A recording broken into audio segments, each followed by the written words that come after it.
Friends, in this episode, I'm going to share with you part one of a three-part series on what to do after you receive a green card. Now, this episode specifically is about the first series, which is the first video, which is about after you receive a conditional resident status, CR. Friends, welcome to Green Card Guys TV. My name is John Ting, your host for this channel. We represent clients in all 50 states of America, from the East Coast to the West Coast, solving your immigration problem, and we're happy to do it. Now, let's get down to details about what CR is. It's conditional resident status. This is for people who are married, who filed for immigration petition and adjustment of status or consular processing within 2 years of a marriage date. Now, the reason the government is doing this, to give you a quick summary, is that the government wants to make sure that the marriage is still legitimate throughout the relationship, right? Now, when you first file the application, the government is supposed to look at what is the intent of both parties, both spouses, at the time of marriage. It's not technically what happens after marriage. People ask, for example, well, what happens if I get divorced, or we're having a fight, or having separation? We're going to cover that in a separate video. But here, what happens after you get the 2-year resident card? And that is, you need to remove your conditions within a 3-month period before the 2 years expire. So the way you can think about it is, 2 years is 24 months. So 3 months before that is the 21-month mark. Now, what we do for our clients is that we create a Google Calendar reminder, so that when it's 2 months before the 21 month, so 19-month mark, or a year and a half, we send you an automatic email through our system, and it lets you know, hey client, remember that your resident status expires in 6 months, so consider hiring us so we can help you for the next step to remove the conditions.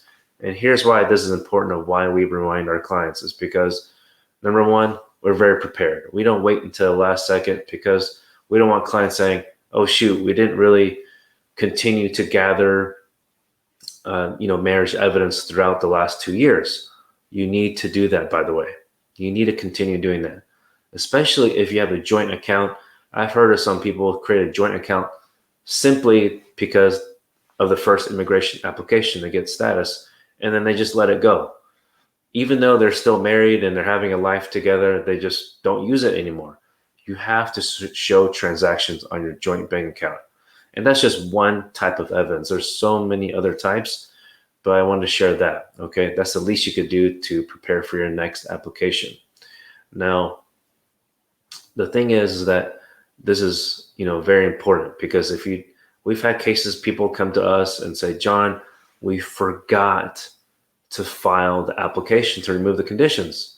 And I'm thinking, it's not looking too good, but we can solve your immigration problem.